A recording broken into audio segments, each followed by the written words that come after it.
Hello, hi and welcome to my channel Debpriya's canvas. আশা করি তোমরা সবাই ভীষণ ভালো আছো, আর আমিও খুবই ভালো আছি। আর তোমাদের সকলকে জানাই দীপাবলির অনেক অনেক শুভেচ্ছা। বাড়ির সবটুকু দেখে নেওয়ার পরে আমরা আমাদের পেপার ওয়ার্কসগুলো করে নিলাম। দেখুন পুরো দরজা খুলছে, দেখুন।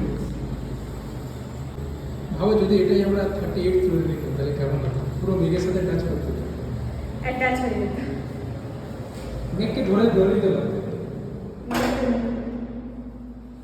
আমাকে যে কোনো একটা রুম দাও, এটা ভালো লাগছে। প্রত্যেকটাই ভালো লাগছে অ্যাকচুয়ালি না? এটার ভিউটা আরো বেশি ভালো আসছে। দেখো কি বলে, এটার ভিউটা দেখো, পুরো গাছ ফাছ। ওই ঘরের ভিউটা বেশি ভালো, তুমি দেখবে আসো। সাউথ ইস্ট না দেখো, গাছ লাগানো হবে না। কালকে ওখানে 2-3 ঘন্টা মতন থেকে ঠাকুরকে ধূপ দেখিয়ে এবং চারিদিকটায় গঙ্গা জল ছিটিয়ে আমরা ওখান থেকে রওনা দিয়েছিলাম।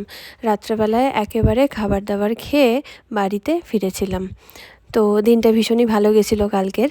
আর আশা করি তোমাদের ভিডিওটা ভালো লেগে থাকবে। যদি ভালো লেগে থাকে তাহলে do like, share, subscribe, comment. By.